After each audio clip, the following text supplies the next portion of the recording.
L'Ouragan présente Quand la conscience s'éveille d'Anthony Di Mello. Une traduction de Paul Pierre. Adaptation audio et choix de texte Marie-Josée Baudouin. Narration Jacques Dumont et Sophie Stanquet. La plupart des êtres sont assoupis et l'ignorent. Ils sont nés endormis. Ils vivent dans leur sommeil. Et ils meurent sans même se rendre compte qu'ils ont passé leur vie endormis. Ils ne saisissent jamais le charme et la beauté de cette aventure que nous appelons l'existence. C'est vrai que le réveil est pénible. Les plus grands psychologues vous diront que les gens ne désirent pas vraiment être guéris. Ils ne veulent qu'un soulagement passager. Le processus de guérison est trop douloureux. Qu'attendez-vous de moi? À votre avis, vais-je aider quelqu'un? Oh non, n'y comptez pas. Comme vous ne devez pas vous attendre à ce que je nuise à quelqu'un. Si vous êtes mal en point, c'est votre affaire. Si vous allez mieux, ne remerciez que vous-même. Vous êtes responsable de ce que vous êtes. Cela ne fait aucun doute. Ce que nous ressentons et pensons est un produit de notre imagination. Et cela inclut l'illusion d'être aidé et approuvé par les autres. Pensez-vous vraiment être en mesure d'aider quelqu'un, sous prétexte que vous en êtes amoureux? On est rarement amoureux d'une personne. On est seulement amoureux de l'idée préconçue et optimiste que l'on s'en fait. Si vous cessez d'être amoureux, c'est parce que la perception de l'objet de votre amour a changé. Lui faisiez-vous réellement confiance? Non, vous n'avez jamais fait confiance à personne. Ôtez-vous cela de l'idée. Cela fait partie du lavage de cerveau que la société nous inflige. On ne fait jamais confiance à personne, mais seulement à son propre jugement vis-à-vis d'une personne. Alors de quoi vous plaignez-vous? Le fait est que vous détestez vous dire « Mon jugement sur cette personne était faux ». Cela n'est pas très flatteur pour votre amour-propre. La vérité est que les gens ne veulent pas vraiment grandir. Ils ne veulent pas vraiment changer. Ils ne veulent pas vraiment être heureux. La première étape du réveil consiste à être suffisamment honnête pour reconnaître que l'on n'aime pas du tout cela. On ne veut pas être heureux.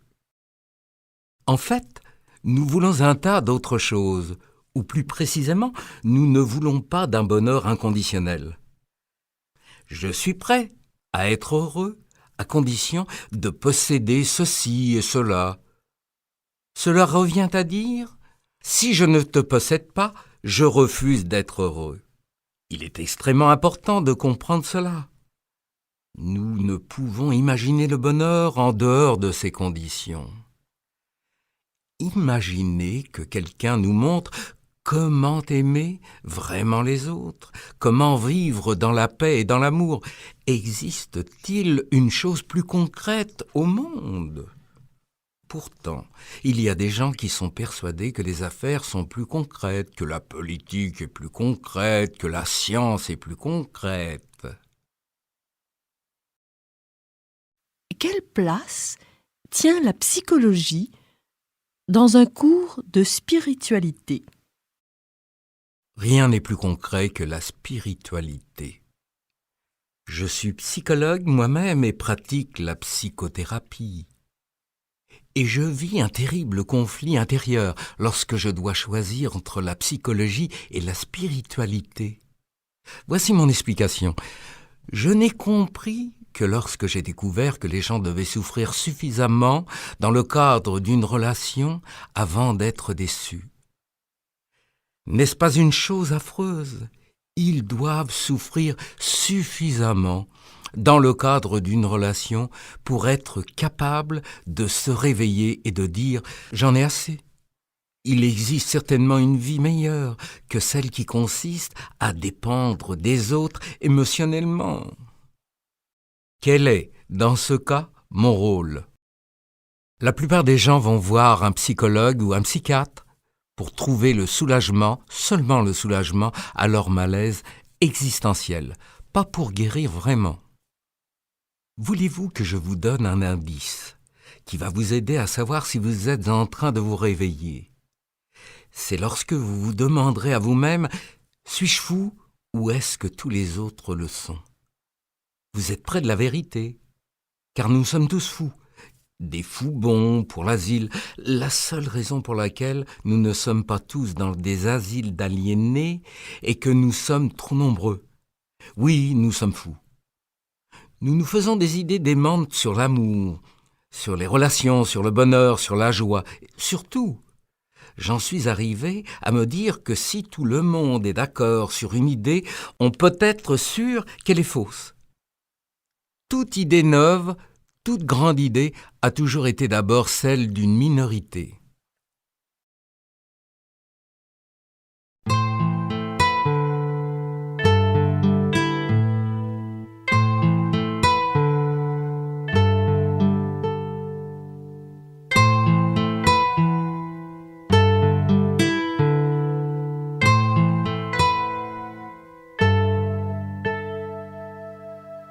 Je crois que c'est Bertrand Russell qui a dit « Chaque grande idée commence par un blasphème ». Vous allez entendre un tas de blasphèmes. Le monde est fou, les hommes sont insensés. Plus tôt vous en prendrez conscience, meilleure sera votre santé mentale et spirituelle. Perdez vos illusions sur vos amis. Ils sont très futés, comme vous l'êtes vous-même lorsque vous négociez avec quelqu'un. Ah, vous êtes si astucieux, si subtil, si malin. En vérité, vous jouez très bien la comédie. Vous vous croyez si aimant. Vous en recueillez quelque chose, non ? On retire toujours quelque chose de ce que l'on fait jusqu'au réveil. Vous voici donc à la première étape, qui consiste à bien comprendre que vous ne voulez pas vous réveiller. La solution serait-elle dans le renoncement ? Surtout pas. Chaque fois que vous pratiquez le renoncement, vous vous dupez vous-même. Car chaque fois que vous renoncez à une chose, vous vous liez pour toujours à cette chose. Tant que nous luttons contre une chose, nous lui donnons plein de pouvoir sur nous-mêmes, autant de pouvoir que celui qu'on utilise pour lutter contre elle. Le seul moyen de s'en défaire n'est pas d'y renoncer, mais de voir clairement cette chose. Si vous arrivez à connaître sa valeur réelle, vous ne devrez pas y renoncer. Elle se détachera tout simplement d'elle-même. Si vous ne comprenez pas cela, si vous restez hypnotisé par cette chose au point de croire qu'il n'y a pas de bonheur sans elle, vous en resterez son prisonnier. Ce que je peux faire pour vous est de vous aider à comprendre, c'est tout. Si vous comprenez, autrement dit, si vous vous réveillez, vous perdrez tout simplement le désir de ces choses. Comprendre, écouter et désapprendre. Certaines personnes sont réveillées par les réalités brutales de la vie. La souffrance est si forte qu'elle les réveille. Mais d'autres individus continuent à se cogner la tête encore et toujours contre la vie. Ils marchent en somnambule. Ce qui est tragique, c'est qu'ils ne se rendent pas compte qu'il y a une autre route bien meilleure. La vérité ne s'exprime jamais par des mots. On l'entrevoit soudainement et ce grâce à une certaine attitude. Une attitude faite d'ouverture d'esprit et de bonne volonté est nécessaire pour entrevoir quelque chose de neuf. L'important n'est pas votre accord ou votre désaccord. Aucune théorie ne s'applique adéquatement à la réalité. Je peux donc vous parler des obstacles à la vérité. Je ne puis vous décrire la vérité, personne ne le peut. Tout ce que je puis faire consiste à vous décrire les mensonges dans lesquels vous vivez, pour que vous puissiez vous en débarrasser. Tout ce que je puis faire consiste à vous aider à désapprendre presque tout ce que l'on vous a appris. Avoir la volonté de désapprendre et d'écouter. M'écoutez-vous afin d'avoir la confirmation de ce que vous pensez déjà? Ou m'écoutez-vous afin de découvrir des choses nouvelles? C'est cela qui est important. Mais cette écoute est difficile. Nous ne voulons pas de ce qui est nouveau, en particulier quand ce nouveau nous dérange, quand il signifie un changement, et tout particulièrement quand il suppose la nécessité de nous dire « Je suis dans l'erreur ». Vos croyances vous apportent la sécurité, alors que la foi signifie insécurité. Vous êtes ouvert, grand ouvert. Être ouvert ne veut pas dire que vous êtes crédule, que vous avalez tout ce que votre interlocuteur vous dit. Oh non! Vous devez remettre en question, attaquer tout ce que je vous dis. Il faut tout attaquer.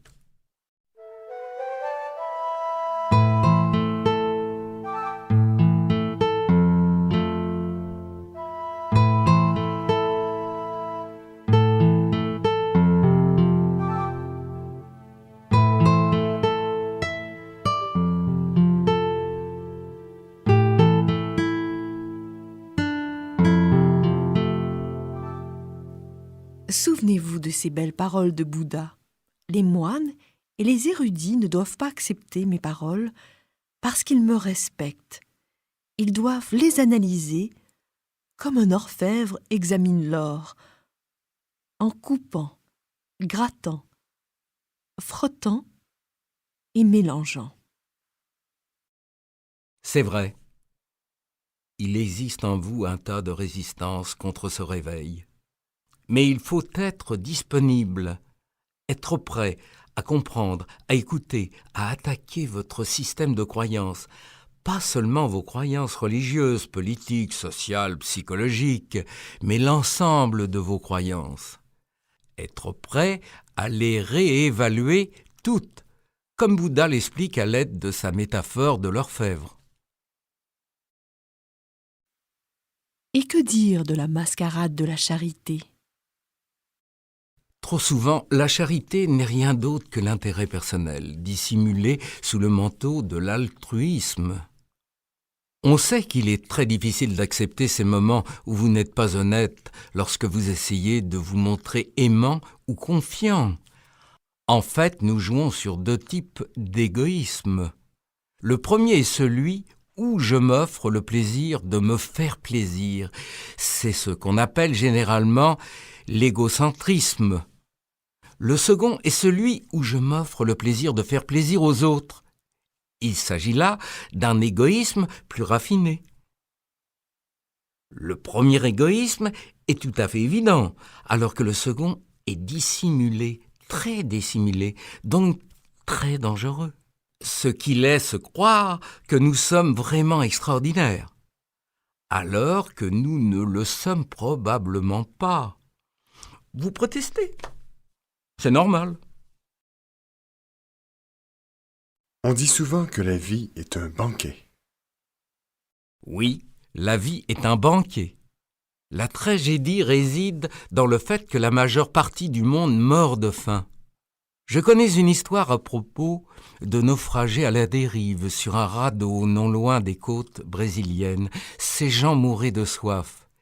Et ils ignoraient que l'eau sur laquelle ils flottaient était de l'eau potable. Sans le savoir, les naufragés étaient entourés d'eau fraîche à cet endroit précis.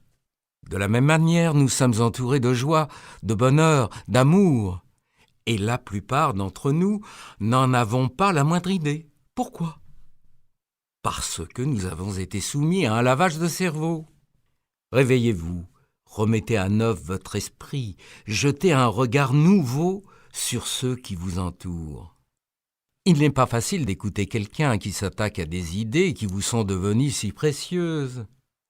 Des chercheurs ont fait des études intéressantes sur le lavage de cerveau. Il a été démontré que cette pratique consiste à introduire dans le cerveau d'un individu une idée qui ne lui appartient pas, une idée qui appartient à quelqu'un d'autre. Et le plus comique, c'est que cet individu sera ensuite prêt à mourir pour cette idée.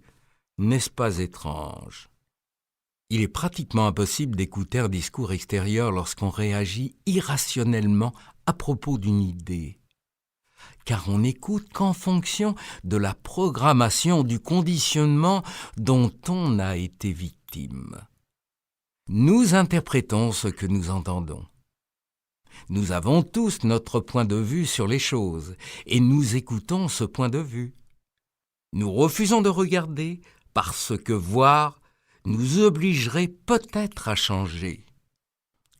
Les chances de réveil sont directement proportionnelles à la quantité de vérité que l'on est capable d'assumer sans avoir envie de fuir. Dans quelle mesure êtes-vous prêt à accueillir ce qui ne vous est pas familier ? La première réaction est la peur. Ce n'est pas que nous craignons l'inconnu, personne n'a peur de l'inconnu. Ce que l'on craint est la perte du connu. Je vous propose un petit exercice. Pensez à toutes les bonnes actions que vous avez déjà posées. Voyez-vous à présent combien cette lucidité est libératrice. Vous êtes déprimé ? Peut-être. Mais n'est-il pas merveilleux de comprendre que vous n'êtes pas meilleur ni plus mauvais que ceux qui vous entourent ? L'égoïsme provient de l'instinct de conservation, qui est le premier et le plus profond de tous les instincts. Comment pourrions-nous opter pour la générosité totale ? Cela équivaudrait presque à opter pour le non-être. Quoi qu'il en soit, je vous dis ceci. Cessez de vous sentir fautif lorsque vous êtes égoïste. Nous sommes tous pareils. Vous étiez convaincu que les gens sont bien. Non, les gens ne sont pas bien. Ils sont aussi mauvais ou aussi bien que vous l'êtes. Ils recherchent leur intérêt, comme vous recherchez le vôtre. C'est exactement la même chose. Il n'y a aucune différence. Pouvez-vous imaginer à quel point il serait libérateur que vous ne soyez plus jamais déçu, plus jamais désappointé ? Vous voulez être heureux ? Vous voulez être libre ? C'est très simple. Débarrassez-vous de vos idées préconçues. Vous voulez espérer en des choses meilleures que celles que vous possédez. Ce que vous ne savez pas, c'est que vous possédez déjà ces choses. Pourquoi ne pas comprendre le présent ? Plutôt que de l'oublier et d'espérer un avenir meilleur. Le futur n'est-il pas tout simplement un autre piège ? Existe-t-il une démarche que nous pouvons faire sans l'aide de personne ? S'observer. S'observer ? Personne ne peut vous aider dans cette discipline. Personne ne peut vous fournir une méthode. Lorsque vous adoptez une technique, cela signifie que vous êtes programmé. S'observer, c'est essentiel. Ce dont je parle, c'est de l'observation de soi, l'observation de tout ce qui se passe en vous et aussi loin que possible autour de vous. Comme si toutes ces choses concernaient quelqu'un d'autre. Cela signifie que vous devez regarder les choses comme si vous n'aviez aucun lien personnel avec elles. Vous êtes déprimé, anxieux, parce que vous vous identifiez à ces choses. Vous vous dites « je suis déprimé ». Mais cela est faux. Vous n'êtes pas déprimé, car vous n'êtes pas votre dépression. Il s'agit là d'une ruse étrange de l'esprit, d'une étrange illusion.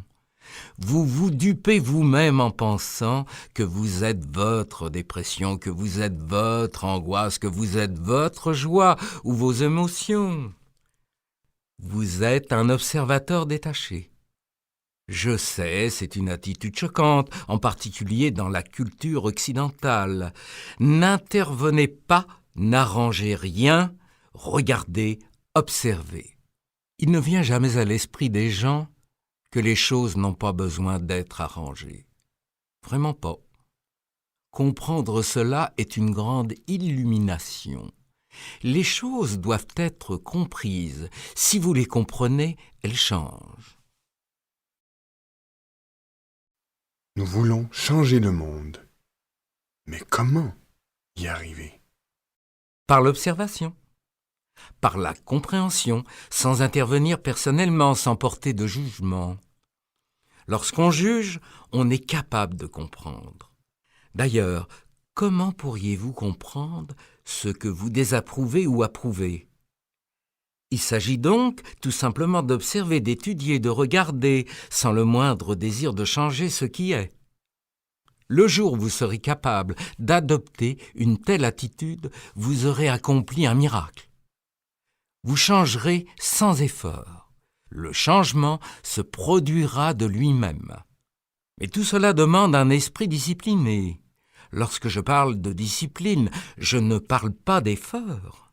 Lorsqu'il y a en vous une chose qui se dirige dans la bonne direction, elle crée sa propre discipline. C'est à ce moment-là que vous devenez un mordu de la conscience. Le grand Socrate disait « Une vie sans conscience ne vaut pas la peine d'être vécue. » C'est une vérité absolue.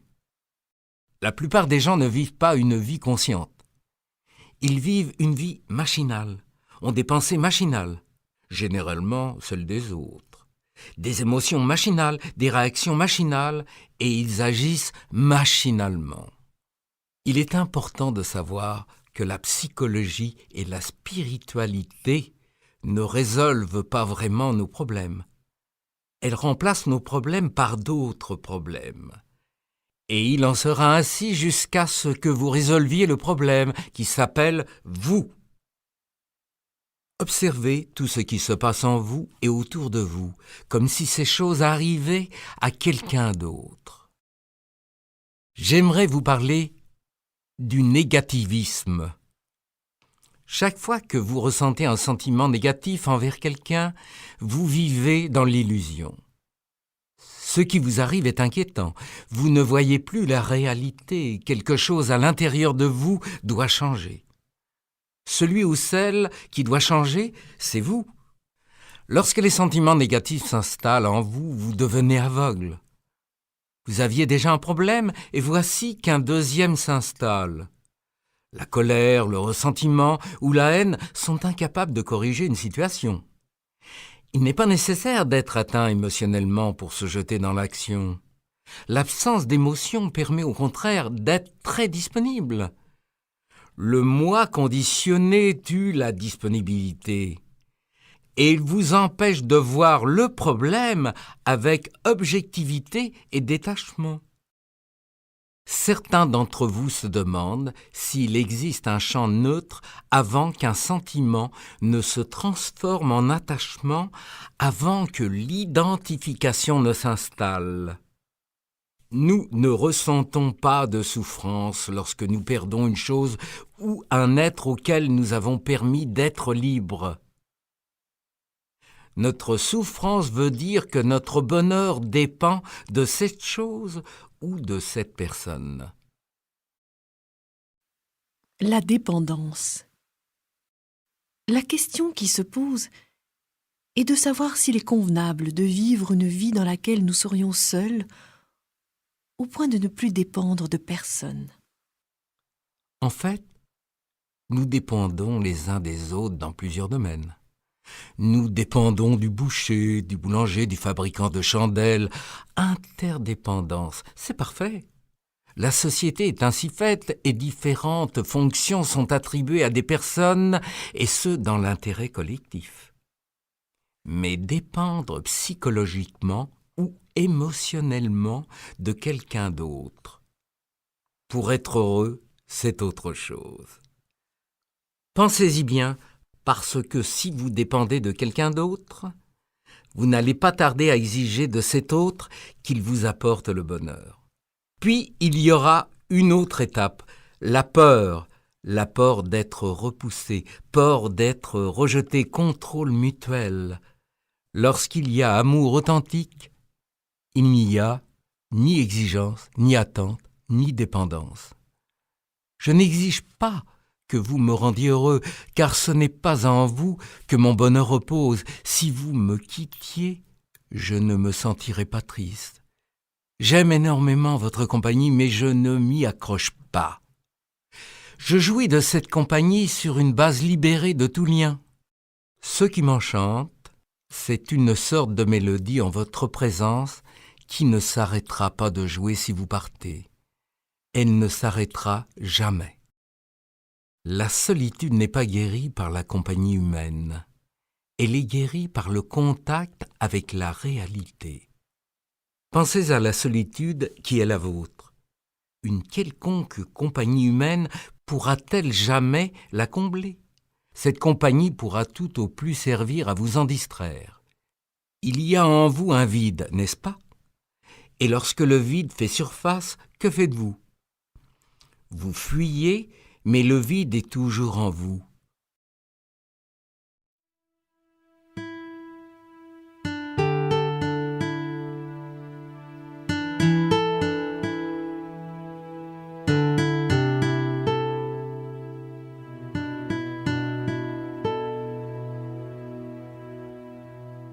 Comment survient le bonheur?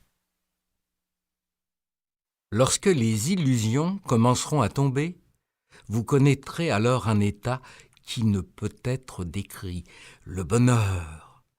Tout changera et vous ne pourrez plus vous passer de la conscience. Revenez à vous-même, observez-vous. Je vous ai dit que l'observation de soi était une occupation extraordinaire. C'est une pratique qui demandera au fur et à mesure que vous vous y livrerez de moins en moins d'efforts. Conscience signifie conscience. C'est en cela que consiste l'observation de soi. Personne ne peut vous apprendre comment la pratiquer. Ce serait vous donner là une technique, ce serait vous programmer. Regardez-vous, lorsque vous parlez à quelqu'un, avez-vous conscience de vos paroles ou vous identifiez-vous simplement avec ces paroles ? Observez ce qui se passe en vous et à l'extérieur de vous. Observez ce qui vous arrive, voyez ces faits, ces événements, comme s'ils arrivent à quelqu'un d'autre, sans faire de commentaires, sans porter de jugement, sans adopter d'attitude, sans essayer d'y apporter un changement.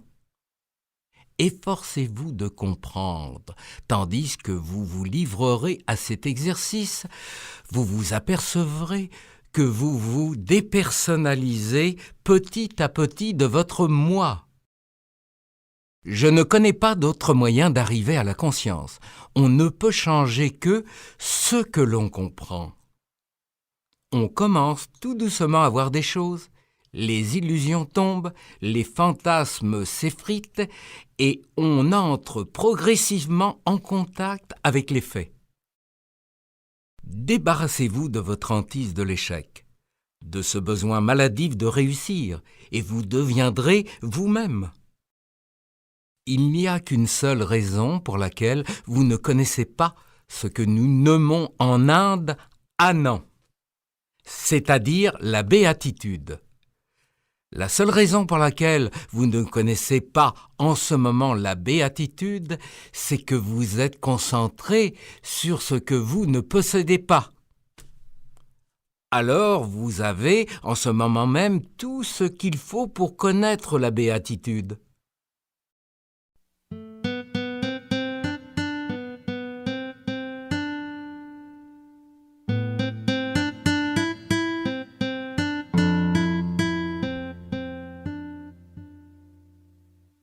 La peur, racine de la violence. Certaines personnes disent qu'il n'y a que deux choses au monde, Dieu et la peur, c'est-à-dire l'amour et la peur. Le seul mal en ce monde est la peur. Le seul bien, en ce monde est l'amour. Il porte parfois un autre nom. Il arrive qu'il s'appelle bonheur, ou liberté, ou paix, ou joie. La dénomination importe peu. L'ignorance et la peur, c'est de là que viennent tous les maux. C'est de là que vient la violence. La colère est souvent générée par la peur. Je pense qu'il n'y a que deux choses au monde, l'amour et la peur. La bonne religion serait-elle l'antithèse de l'inconscience ? Il y a en effet des moments où le Saint-Sacrement devient plus important que Jésus-Christ. Des moments où le culte devient plus important que l'amour, où l'Église devient plus importante que la vie, où Dieu devient plus important que nos semblables. C'est là qu'est le danger. L'être humain est plus important que le sabbat. Faire ce que je vous dis de faire, vous transformer, est beaucoup plus important que Dieu. Mais votre Molla n'aimerait pas entendre ce genre de déclaration, je puis vous l'affirmer. Vos prêtres n'aimeraient pas du tout ce genre de déclaration. Du moins, la majorité d'entre eux. C'est pourtant de cela qu'il est question ici, de spiritualité, d'éveil. Lorsque la conscience est allumée, aucune distraction ne peut l'éteindre, parce que vous êtes toujours conscient de ce qui se passe. Lorsque tout va de travers, ou que quelque chose de fâcheux se produit, vous serez immédiatement en alerte. Vous saurez que quelque chose va mal, au moment même où des sentiments négatifs entreront dans votre conscience, vous serez en alerte.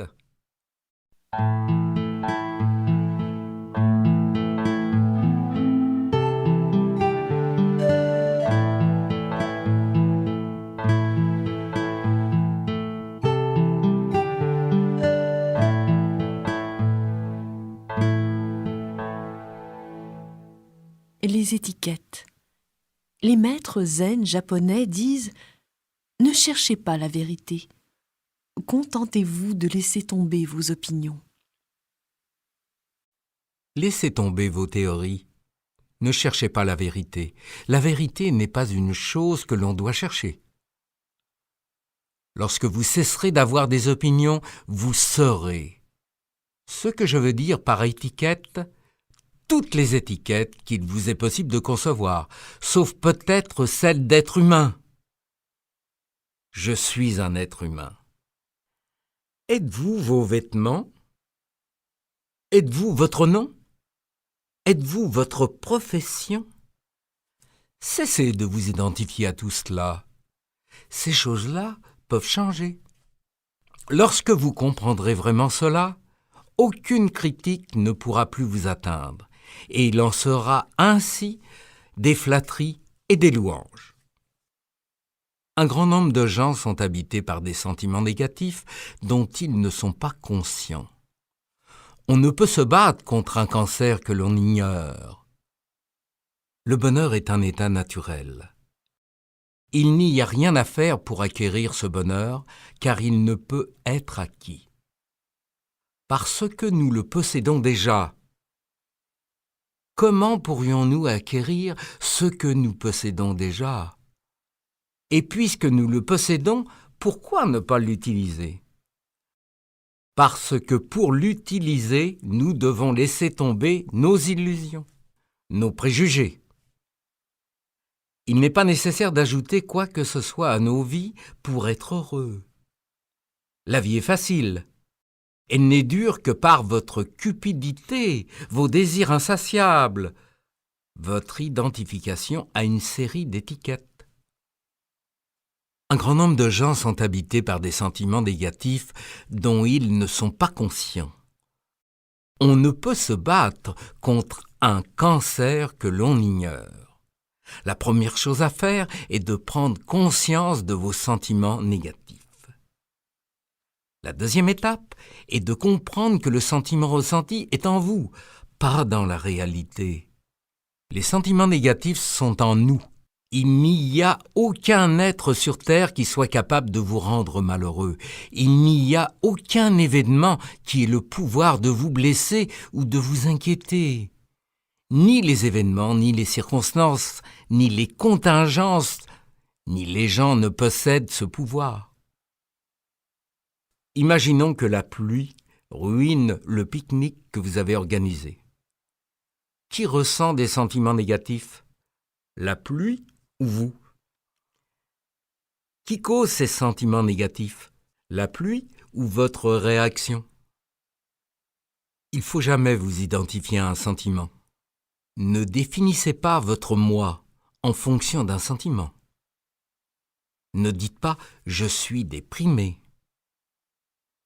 Mais il y a une dépression qui existe, il y a des sentiments qui sont blessés, mais laissez-les tranquilles. Ils s'en iront d'eux-mêmes, rien ne dure, rien. Votre dépression et vos sensations agréables n'ont rien à voir avec le bonheur. Ce ne sont que les deux plateaux de la balance. Il n'est pas essentiel d'appartenir à quelqu'un ou à quelque chose, ou à un groupe quelconque. Il n'est même pas nécessaire d'être amoureux. La seule chose dont vous avez besoin, c'est d'être libre et d'aimer. C'est ainsi que le veut votre nature. Une personne qui n'a plus besoin de personne, qui ne se sent pas menacée par les critiques, cette personne a coupé toutes les attaches et n'est plus une marionnette. Elle a brisé ses entraves, elle s'est évadée de sa prison. Aucun événement ne justifie un sentiment négatif. Aucune situation tragique dans le monde ne justifie un sentiment négatif. Le sentiment négatif est en vous. Finalement, la dernière étape, comment changer les choses ? Comment vous changez vous-même ? En vous réveillant. Lorsque vous vous réveillez, lorsque vous comprenez, lorsque vous voyez, vous acceptez le monde tel qu'il est. Rien ne peut expliquer le monde. Ce ne sont pas vos actions qui comptent, c'est votre être. Lorsque vous vous réveillerez, vous saurez ce qu'il faut faire et ce qu'il ne faut pas faire.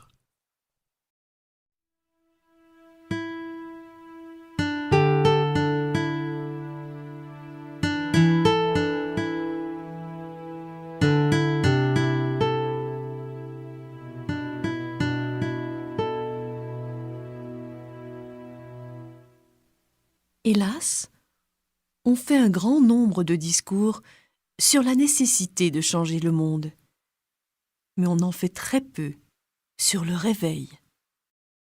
Vous n'avez pas à faire en sorte que les choses soient meilleures, elles le deviennent. Vous vous apercevez soudain que tout ce qui vous arrive est positif. Le changement comme nécessité. Oui, mais une question importante subsiste. Que dois-je faire pour me transformer ?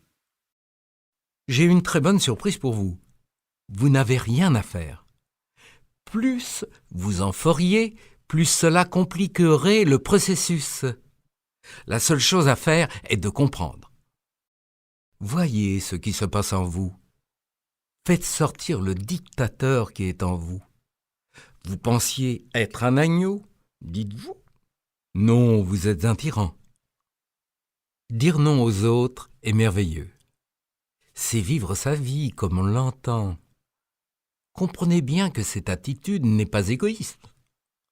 Ce qui est égoïste, c'est d'exiger que les autres vivent leur vie comme vous l'entendez.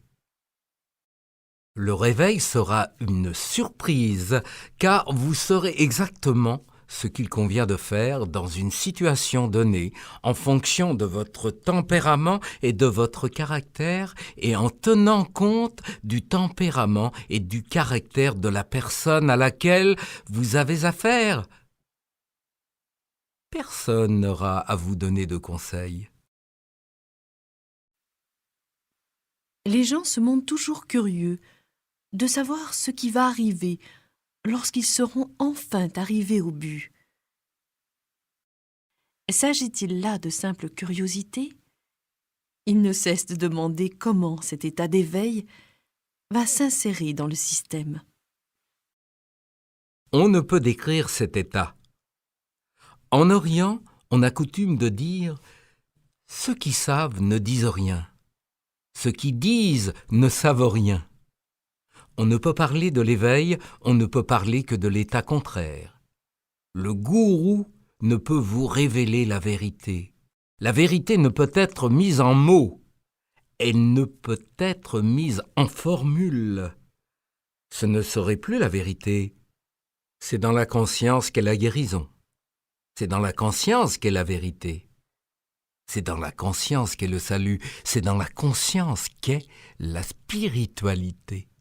C'est dans la conscience qu'est la croissance. C'est dans la conscience qu'est l'amour. C'est dans la conscience qu'est la conscience. Lorsque nous regardons une personne, nous ne voyons pas vraiment cette personne. Nous croyons la voir.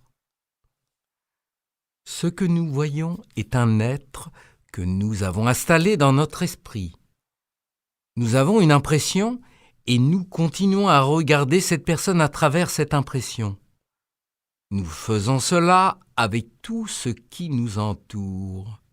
Lorsque vous aurez compris cela, vous comprendrez la beauté et le charme qui résident dans cette conscience de tout ce qui nous entoure, car c'est là qu'est la réalité.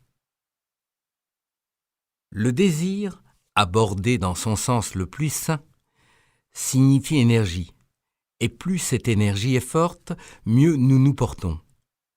Ne supprimez donc pas le désir, comprenez plutôt de quoi il est fait. Si vous supprimez en vous le désir et essayez de renoncer à l'objet de votre désir, vous vous enchaînerez à lui.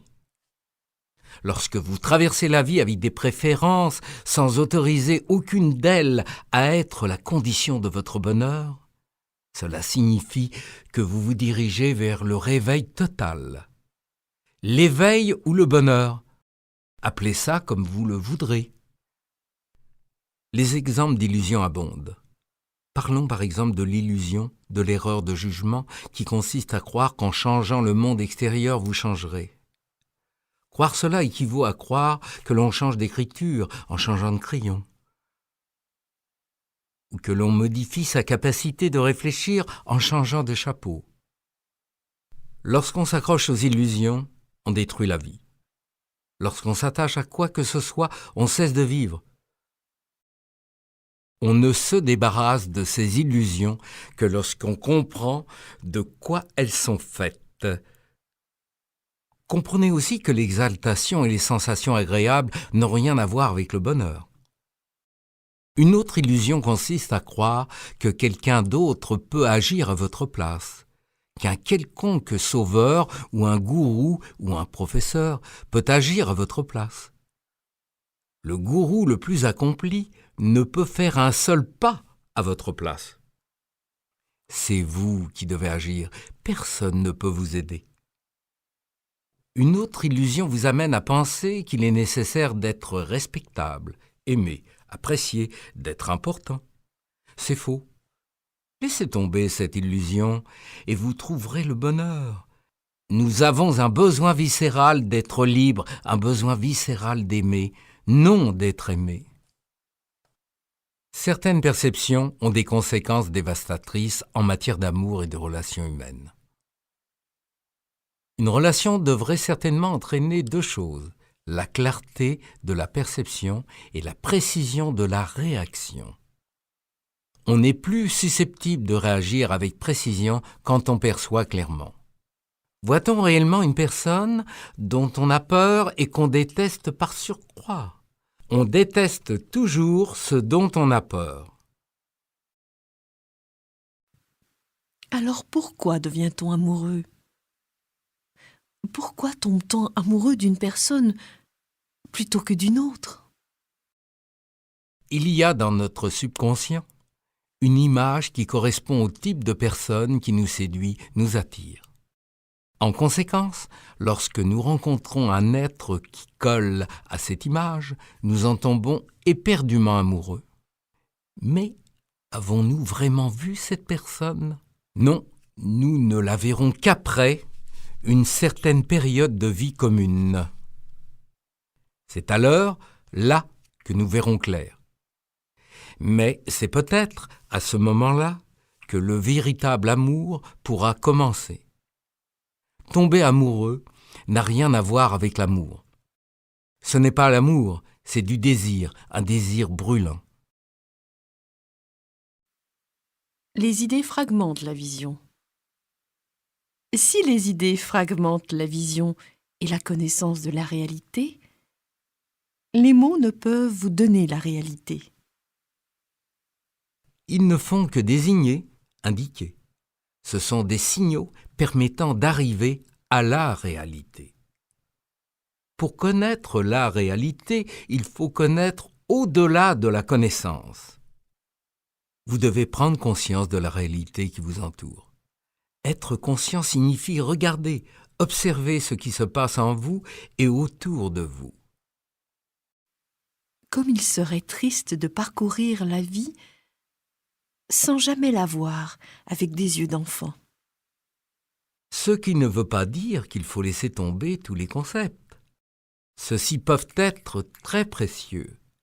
Bien que nous commencions notre existence sans eux, les concepts ont une fonction très positive. C'est grâce à eux que nous développons notre intelligence. En les abandonnant, nous ne deviendrions pas des enfants, nous serons comme des enfants. Nous devons nous défaire du vieil homme, de la vieille nature, du vieux moi conditionné et revenir à l'état d'enfance, mais tout cela sans être un enfant.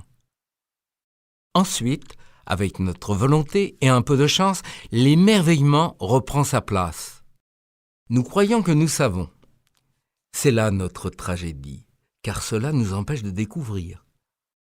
En fait, Thomas d'Aquin, théologien mais aussi grand philosophe, répétait « Tous les efforts d'un cerveau humain ne pourraient pas arriver à connaître la nature d'une simple mouche. » On ne se querelle jamais à propos de la réalité. On se querelle pour des opinions, des concepts, des jugements. Laissez tomber vos concepts, vos opinions, vos jugements, et vous comprendrez. La meilleure chose qui puisse nous arriver parfois est de nous éveiller à la réalité. Notre vocabulaire contient des milliers de mots qui ne correspondent pas du tout à la réalité. Mais qu'est-ce que la culture ? Cela veut-il dire que vous aimiez faire certaines choses parce que vous avez été conditionné à les faire ? Que vous aimiez éprouver certains sentiments parce que vous avez été conditionné à les éprouver ? Ces réactions ne sont-elles pas machinales ? Si vous voulez porter votre culture comme vous portez vos vêtements machinalement, pourquoi pas ? Un comportement machinal est sans grand mérite.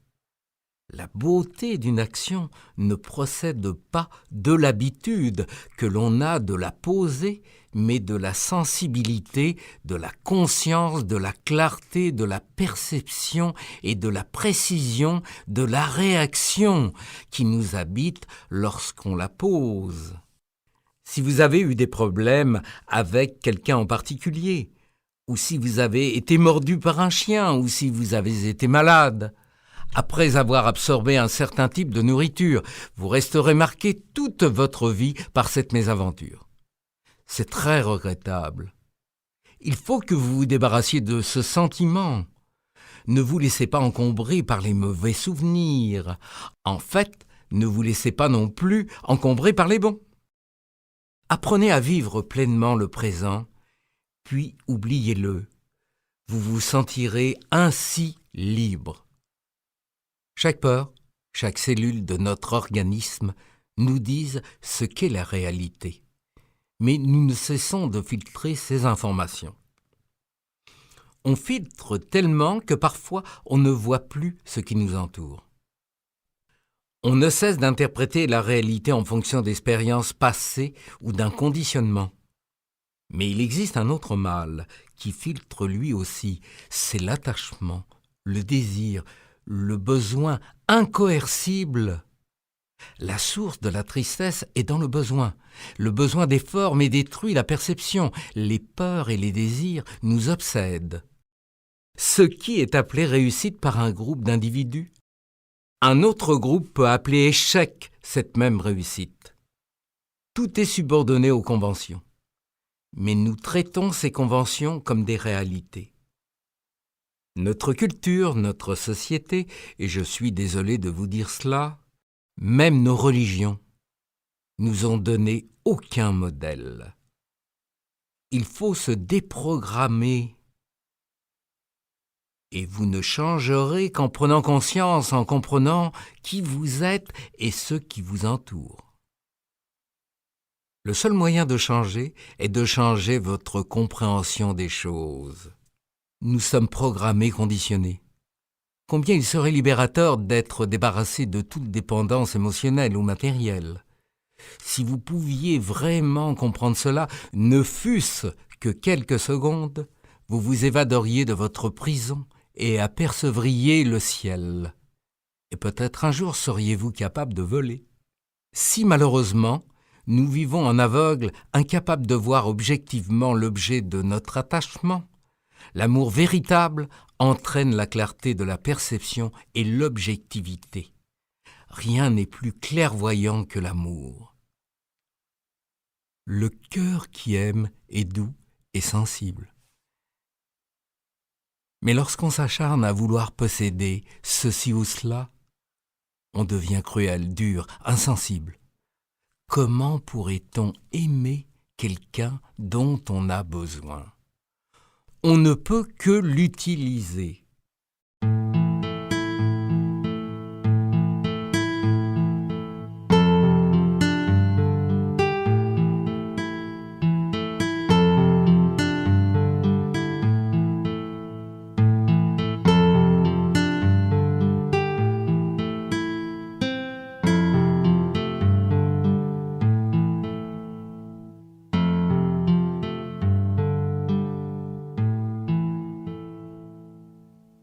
Seule une personne consciente peut refuser de se charger de la colère et de la culpabilité d'une autre personne.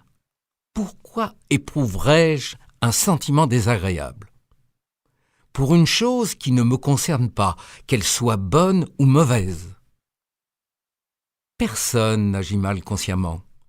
On n'agit mal que lorsqu'on n'est pas libre. Ce n'est pas la réalité qui importe, mais ce que l'on se dit à soi-même de la réalité. Il y a une différence entre la connaissance et la conscience, entre l'information et la conscience. Aussi longtemps que vous essayerez de changer, la connaissance de vous-même vous échappera. Vous êtes invité à prendre conscience. En d'autres mots, saisissez la réalité. Laissez se dérouler les événements, quels qu'ils soient, étape par étape. Le changement réel viendra en son temps et non par le biais de votre ego. La conscience libérera la réalité qui va vous transformer.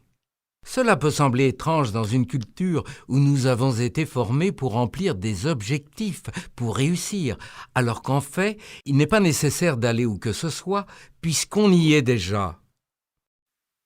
Les Japonais expriment cela de façon très vivante. Vous arriverez le jour où vous cesserez de voyager. Ne pas résister? Oui, mais plus nous essayons de changer, plus nous nous embourbons. Cela veut-il dire qu'un certain degré de passivité est souhaitable? Oui, car plus vous résistez à une chose, plus vous lui donnez du pouvoir. C'est une attitude très orientale, de ne pas résister à l'ennemi. Mais alors, comment l'affronter? En le comprenant, pas en le combattant. Il disparaît lorsqu'on l'a compris. Comment affronter cette obscurité de l'âme, du cœur, de l'esprit? Certainement pas avec les poings. On ne chasse pas l'obscurité d'une chambre avec un balai, on ouvre la lumière. Plus on lutte contre l'obscurité, plus elle devient épaisse. Mais lorsqu'on ouvre la lumière de la conscience, l'obscurité se dissipe. La mort n'est pas une tragédie. La mort n'est affreuse que pour ceux qui n'ont pas compris la vie. Ce sont les gens qui ne vivent pas qui ont peur de mourir. Les gens qui sont vivants ne la craignent pas. Si vous mourrez au passé, si vous mourrez à chaque minute, vous serez pleinement vivant. Car une personne pleinement vivante est une personne qui sait que la mort est partout. Il faut savoir se dépouiller afin de rester pleinement vivant et de ressusciter à chaque instant. Avant de demander au monde de changer, changez vous-même. Ensuite, vous pourrez regarder attentivement le monde. En vous observant vous-même, en vous regardant, en isolant vos sentiments négatifs, vous trouverez votre moyen à vous expliquer ce qu'est la conscience. Et vous remarquerez le changement en vous-même. La sagesse apparaît lorsqu'on renverse les barrières que l'on a élevées avec les concepts et le conditionnement. La sagesse n'est pas un état que l'on peut acquérir, la sagesse n'est pas l'expérience. La sagesse consiste à être sensible à une situation, à une personne, sans se laisser influencer par les habitudes du passé, par le reliquat des expériences passées. La liberté ne repose pas dans des circonstances extérieures. La liberté est dans les cœurs. Lorsque vous aurez atteint la sagesse, plus personne ne pourra vous enchaîner. Le philosophe Platon disait « On ne peut faire un esclave d'un être libre, car un tel être est toujours libre, même en prison. » Que veut dire aimer? Cela veut dire que l'on voit une personne, une situation, une chose, comme elle est en réalité, non comme on se l'imagine. Peut-on vraiment aimer ce que l'on ne voit pas? Et qu'est-ce qui nous empêche de voir? Notre conditionnement, nos concepts, nos catégories, nos préjugés, nos projections, les étiquettes que nous avons tirées de notre culture et de nos expériences passées. Voir exige une discipline et une vivacité d'esprit.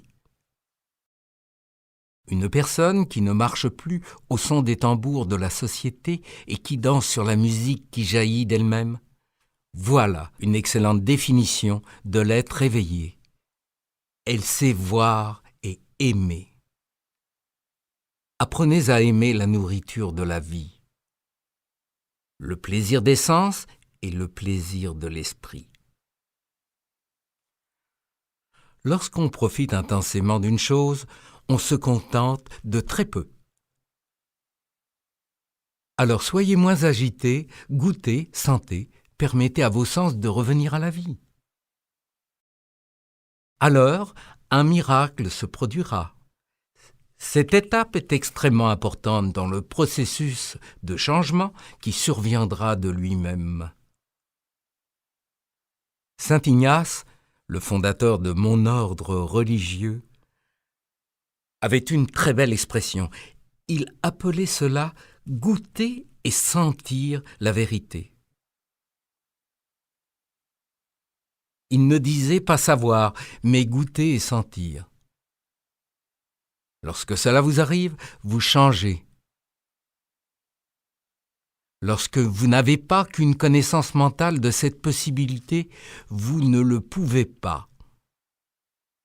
J'ai souvent dit que le moyen de vivre vraiment est de mourir. Le meilleur passeport pour la vie est de vous imaginer dans votre tombe. Imaginez que vous êtes couché dans votre cercueil. Maintenant, considérez vos problèmes de ce point de vue.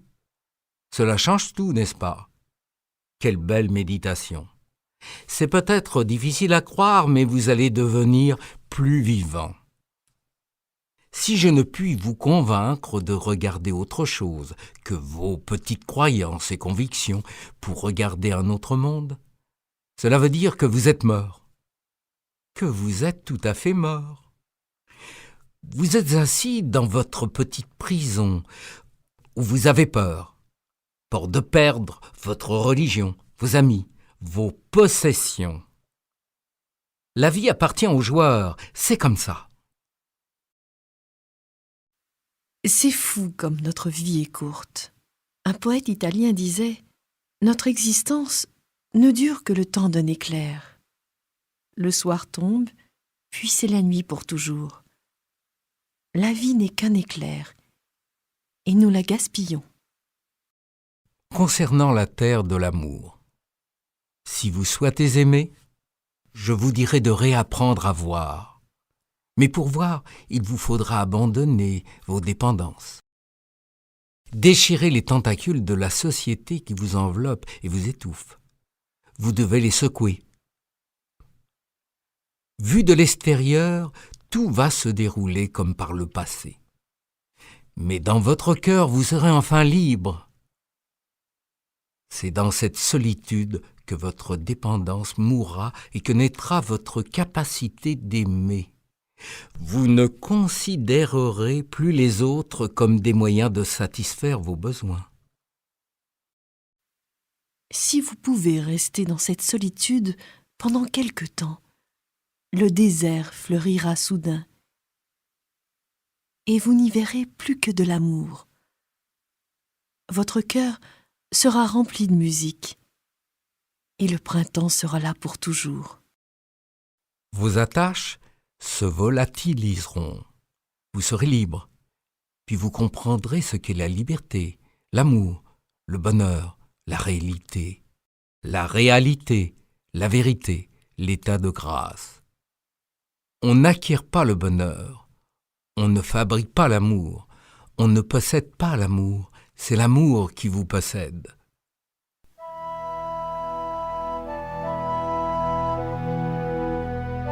Vivre signifie qu'on a renversé tous les obstacles et que l'on vit le moment présent avec spontanéité. Regardez les oiseaux du ciel. Ils ne sèment ni ne moissonnent. C'est cela, vivre. Revenez à la vie.